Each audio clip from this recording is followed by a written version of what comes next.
The emotion was huge. I mean, yeah, I can't really explain it. I mean, it was just unbelievable. Um, uh, so proud to be a Zimbabwean holding a medal, so proud to be with your friends, and then all your family and friends at home. It was just, you were kind of doing it for everybody. Everybody. It was just, it was amazing. For me, it was unbelievable. I'm sure for the rest of the team, the same. Was there any monetary value to the gold medal, or it was just some kind of, some pride, in having it? It's total pride, definitely pride. Um, Even if I don't think people sell gold medals, they're once in a lifetime things for people, small countries like us. And yeah, it's, how do you explain it? Every year here we have a tournament at the schools, and it's called the Golden Girls. And we take our medals out and we present the prizes. We invited guests, so it's so that's sort of what it means to this country. And you You still know, have the gold medal, right?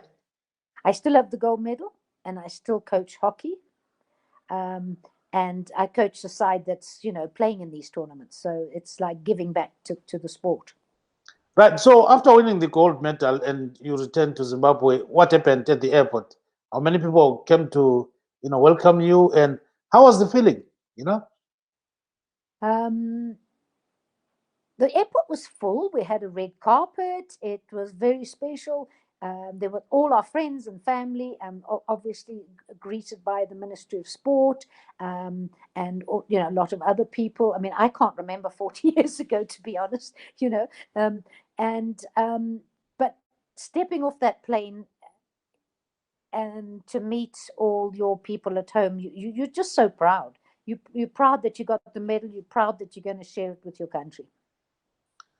And so And you're putting Zimbabwe on the map, aren't you? yes, yes, yes. And so now you're back in the country. What happened after coming back to Zimbabwe? Over the years, just a brief kind of, you know, what you went through and all those kind of things. Yeah, well, sadly, not long after I played in the America Cup, I actually got really badly injured. So I couldn't play. I think I played another 3 or 4 years after the Olympics, and then I couldn't play. I had a very bad knee injury. So I then started coaching at school level, club level, national level. And I did that for quite a few years. And then I started doing lawn bowls because I actually couldn't play any other sport. I couldn't play golf, tennis, anything with my knee. So, and then I was fortunate enough to play for Zimbabwe and play in, the Africa states around Africa. And then my knee started getting problems again. So I had to give up that, other than socially. And then 10 years ago, I started coaching at a senior school here. I hadn't coached for years. And I've been coaching them for about 12 years now. And then plus I've been doing the Zim under 21 tour to Chile, and now I'm doing the Zim ladies. And I'm trying to give back while I can, but I'm going to retire soon. Yeah, definitely. So you are in the Hockey Association of Zimbabwe, right? No, I'm not. I'm not in the Hockey Association. I'm just a coach. Yeah, which we do for volunteer. We do it voluntary. We don't get paid for coaching your national sides or things like that. So when we make a reflection of what you did in Russia, some 40 something years ago, can you say that really that changed your life, or your life didn't change at all? No, it did change my life. What I think the best thing was that we were now Zimbabwe, and we could now play international hockey again. We'd lost a lot of time and a lot of years not being able to play. So that was exciting that we could actually, um, you know, play other countries, which obviously, sadly, again, then we lost a lot of hockey players. The numbers dwindled because it's expensive, and you've got to pay for yourself. So, some people had to stop playing, and yeah, and lots of people left the country. So it was very sad. So can you say that you benefited anything from hockey?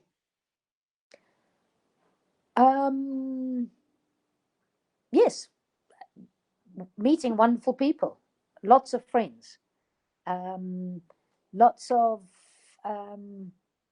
yeah. It's any kind of sport that you make so many friends. You know, you can travel. You go to different countries. You meet other teams. You know, it's. I love the social part of the sport as well. What makes a good hockey player?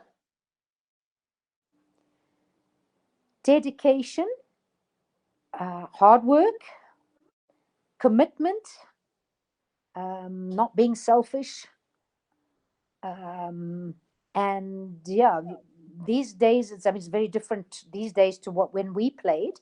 Um, but those are the sort of things yeah, you've got to be totally committed to your team and for yourself, you know. So, and you've got to put in a lot of work, fitness, Yes. drills, everything. Yeah. Are there any do's and don'ts?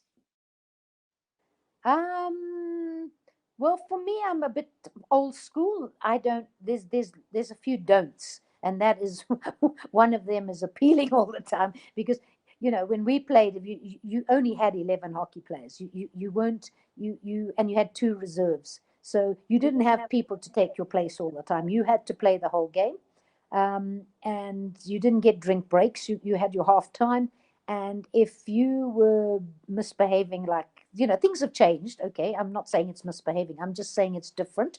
Then yeah, you were sent off, and then you never came back on again. If you were injured, you were sent off. You were taken off. You never came back on. As soon as your reserve came back on, your game was finished. So it was very different. You had to learn to play a whole game with one half. You know, literally one half as a break. So you had to do a lot of your own thinking. I think that was a big thing as well.